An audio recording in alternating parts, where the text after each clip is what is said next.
احمدی حضرات کی بچپن سے برین واشنگ کی جاتی ہے۔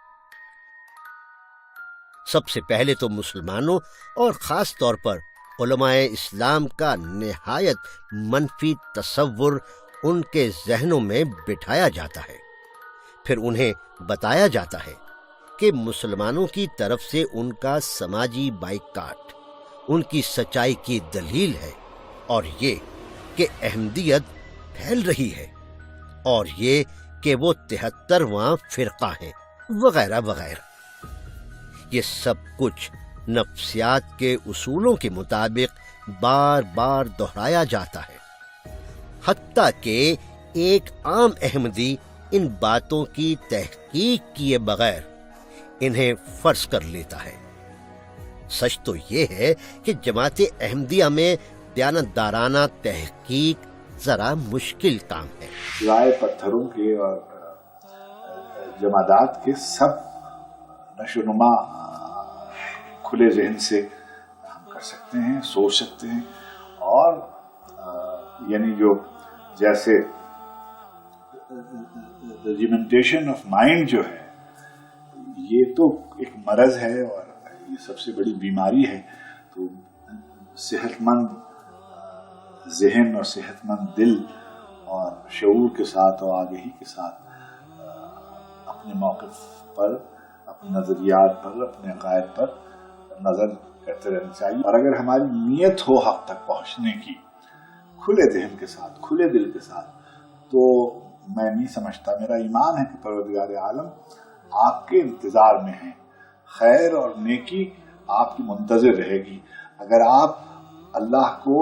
ترجیح اولا سمجھ کر اس کی طرف رجوع کریں گے تو پروردگار عالم خود آپ کو اپنی طرف متوجہ کر لیں گے، یہ میرا ایمان ہے۔ میرے والدین نے ہمیں کبھی مرزا صاحب کی کتابیں ساری نہیں پڑھائی، اسی طرح ان کے والدین نے بھی ساری نہیں پڑھی ہوئی تھی۔ جیسے ہم نے دیکھا اپنے والدین کو، جو وہ تھے ہم نے ان کو مانا، ہمارے والدین نے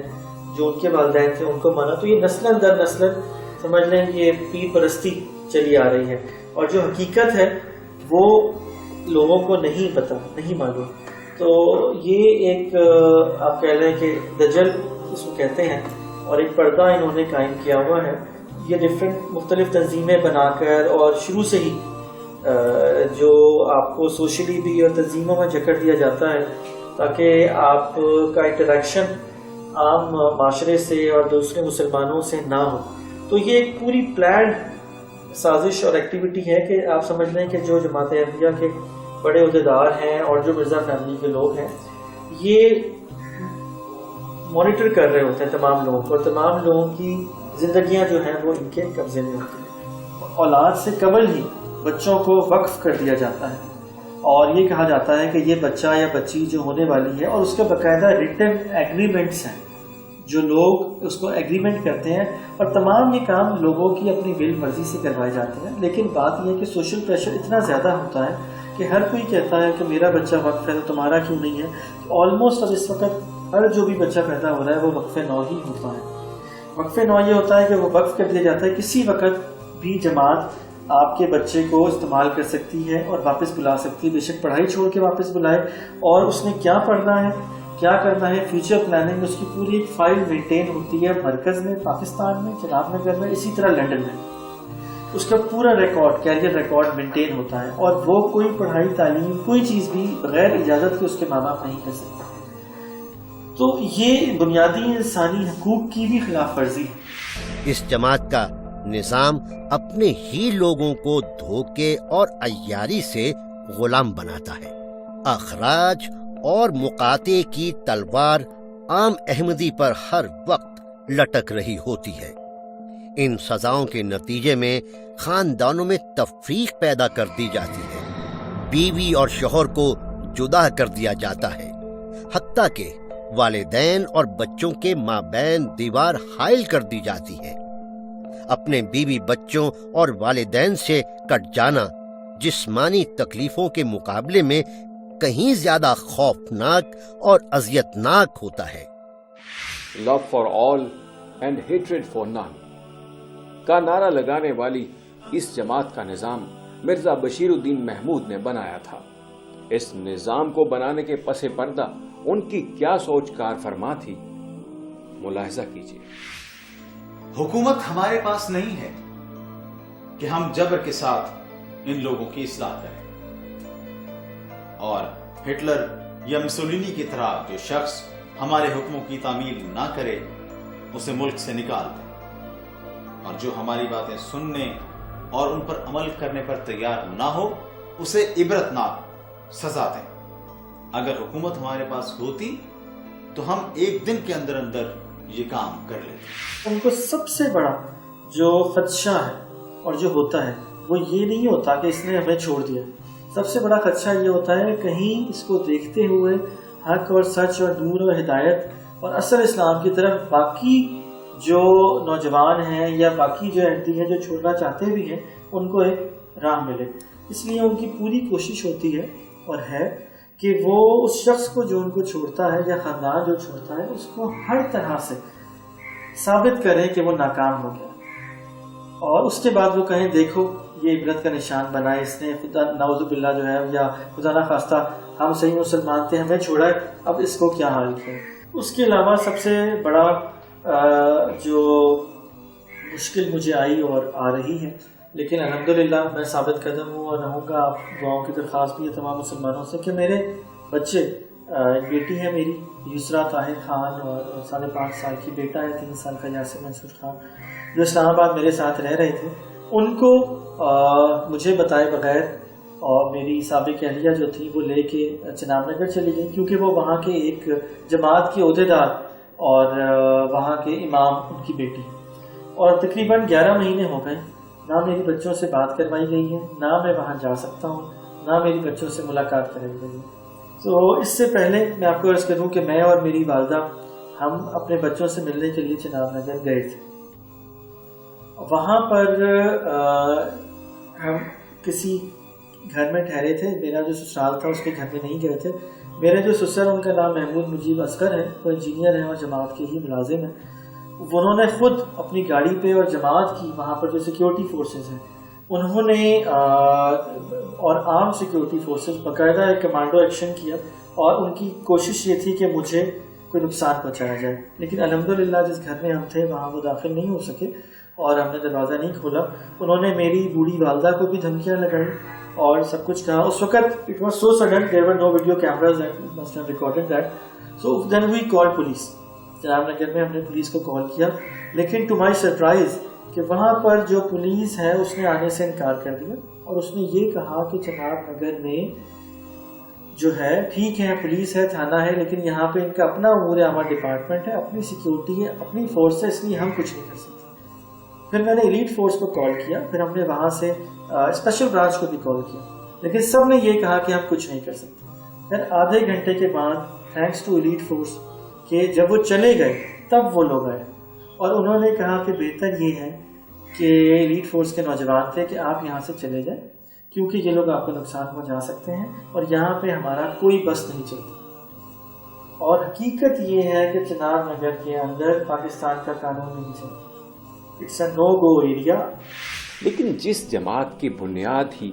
غلط نظریات پر رکھی گئی ہو، اس کو ڈسپلن اور تنظیمی پابندیوں سے کب تک قائم رکھا جا سکتا ہے؟ چنانچہ جدید ٹیکنالوجی اور خاص طور پر انٹرنیٹ اور سوشل میڈیا نے احمدی نوجوانوں کو بیدار کر دیا ہے۔ بہت بات کی جاتی ہے ہمارے لبرل حلقے کی طرف سے بھی، اور خود احمدی جو لوگ ہیں وہ یہ بات خاص طور پہ باہر کے ملکوں میں اس بات کو بہت زیادہ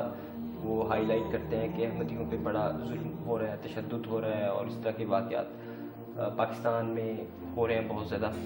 لیکن ہم دیکھتے ہیں کہ پاکستان میں احمدی جو ہیں وہ بہت نارمل زندگی گزار رہے ہیں، ان کے کاروبار ہیں بڑے بڑے، ان کے بہت اوپنلی جو ہیں وہ ان کی پروڈکٹس ہم دیکھتے ہیں کہ ہیں، اور ہر شعبہ زندگی کے اندر ان کا بزنس ہے، ہم دیکھتے ہیں کہ ان کی پراپرٹی ہے، ہم دیکھتے ہیں کہ وہ بڑے بڑے عہدوں پہ بھی فائز ہیں، اور ایجوکیشنل اداروں کے اندر بھی کوئی ان پہ کسی طرح کی پابندی نہیں۔ بڑے بڑے جتنے تعلیمی ادارے ہیں وہاں پہ احمدی اسٹوڈنٹس ہیں، وہاں پہ احمدی ٹیچرس ہیں، ہیڈ آف ڈپارٹمنٹس ہیں، ڈینس ہیں، پروفیسرس ہیں۔ میرے خیال میں اکا دکا جب کوئی واقعہ ہوتا ہے تو اسے بہت زیادہ یہ لوگ ہائی لائٹ کرتے ہیں، اور میں اس واقعی جو احمدی کے خلاف اگر کوئی ظلم ہو، ظاہر ہے کہ میں اسے سپورٹ نہیں کر رہا، وہ یقیناً غلط ہے، کنڈیمیبل ہے۔ احمدی پاکستان کی شہری ہیں، وہ پیسفلی یہاں رہنے کا انہیں حق حاصل ہے، اور ان کی جان مال عزت جو ہے وہ باقی مسلمانوں کو اس کی ظاہر ہے کہ رسپیکٹ کرنی چاہیے۔ لیکن سوال یہ ہے کہ جیسے ہم نے پہلے کہا کہ احمدی جو مائنڈ سیٹ ہے وہ اصل میں چھوٹی چھوٹی چیزوں کو اپنے مفاد میں استعمال کرنے کا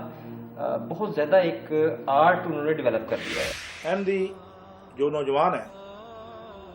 اتنی بڑی خواہش رکھتے ہیں اور ترستے ہیں کہ پاکستان میں ہمارے ساتھ کوئی ظلم ہو، ہمارے ساتھ کوئی زیادتی ہو، ہمارے ساتھ کوئی لڑائی ہو، اور ہم باہر جا کے اسائلم کلیم کریں، اور ان بیچاروں کو یہاں وہ ظلم ملتا نہیں ہے،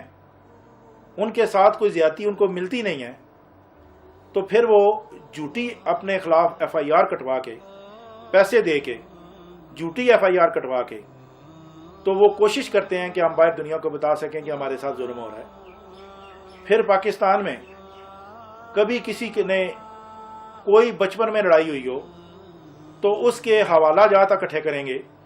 اور کوشش کریں گے کہ اس کو جماعت سے منسلک کر کے ہم یہ ثابت کریں کہ پاکستان میں ہمارے ساتھ یہ زیادتی ہوئی، ہمارے ساتھ لڑائی ہوئی۔ ہمارے بہت سے رشتہ دار اور بہت سے جانے والے اس پریشانی کا اظہار کرتے رہتے ہیں، اور وہ اس طرح کے مختلف ایویڈنس اکٹھا کرنے کی کوشش کرتے ہیں، جس میں میں خود شامل رہا ہوں ان کے اس طرح کے جھوٹے کاغذات تیار کروانے میں۔ جب میں خود احمدی تھا تو میں اس چیز کا گواہ ہوں۔ کہ یہاں تک کہ ابھی مرزا مسرور نے لندن میں جو احمدی ہیں اسٹوڈنٹس بھی اور بچے اور بچیاں بھی، ان کو یہ بھی انسٹرکشنز دی ہیں کہ آپ ڈونٹ منگل اراؤنڈ ود ادر مسلمس، آپ زیادہ ان سے نہ ملیں، اسی لیے ان کو ملنے جلنے پر بھی پابندی ہے۔ تو آپ یہ سمجھ لیں کہ جو احمدی ہیں، عام احمدی ہے، وہ اس وقت مظلوم ہے اور معصوم ہے، اور وہ ان کے ظلموں کی چکی میں پس رہا ہے۔ اس کو بالکل نہیں پتا کہ مرزا کون تھا، اس نے کیسی زندگی گزاری، اس نے کیا کہا، صرف اس کو یہ پتا ہے کہ میں نے اس سو کالڈ نظام کو فالو کرنا ہے اگر میں نے اس نظام میں رہنا ہے۔ مثال کے طور پہ کہ اگر احمدی عورت کو یا مرد کو یہ کہہ دیا جائے کہ تم نے بیوی کی یا شوہر کی مخالفت کرنی ہے تو وہ اس کا ساتھ چھوڑتا۔ اگر کوئی پتہ چلے کہ کوئی احمدی نوجوان جس کو وہ غیر احمدی کہتے ہیں، کیونکہ جو احمدی نہیں ہے وہ غیر احمدی ہے، اس سے ملتا جلتا ہے یا آتا جاتا ہے یا ان کی محفلوں میں اٹھتا بیٹھتا ہے، یا کوئی ایسے سوال لے کے آتا ہے جو کہ مرزا کی زندگی پہ معترضانہ سوال ہے، وہ لے کے آتا ہے، تو اس کے خلاف ایک باقاعدہ گھر کے اندر ہی تحریک شروع ہو جاتی ہے۔ احمدی گھروں میں الاؤ نہیں ہے کہ وہ کوئی بھی قرآن کی دوسری تفسیر اپنے گھر میں رکھ سکے اور کوئی بھی دوسری کتابیں اپنے گھر میں رکھ سکیں، کیونکہ جماعت احمدیہ کی بکس نہیں۔ اگر وہ رکھتے ہیں تو وہ باپ ہے تو وہ بیٹے کے خلاف ہو جائے گا، اگر ماں ہے تو وہ بیٹی کے خلاف ہو جائے گی، اس سے میاں بیوی دوسرے کے خلاف ہو جائیں گے، اور ان کی ایک سوشل بائیکاٹ ہو جاتا ہے جس میں مختلف قسم کی سزائیں ہیں جو دی جاتی ہیں۔ مثال کے طور پہ کہ آپ جماعت کے پروگراموں میں نہیں آ سکتے، جماعت کے پروگراموں میں شرکت نہیں کر سکتے۔ حقیقت یہ ہے کہ انسانی حقوق کی پامالی یا انسانی حقوق کی خلاف ورزی جتنی احمدیوں میں ہے اتنی عام مسلمانوں میں نہیں ہے۔ جتنے ظالم یہ لوگ ہیں اتنے عام نہیں ہیں مسلمان، جتنے متعصب یہ لوگ ہیں اتنے عام مسلمان نہیں ہیں۔ یہ لوگ جو ان کی جماعت کو چھوڑ جائے اس کا قافیہ تنگ کر کے رکھ دیتے ہیں، ان کے اوپر جھوٹے مقدمات بناتے ہیں،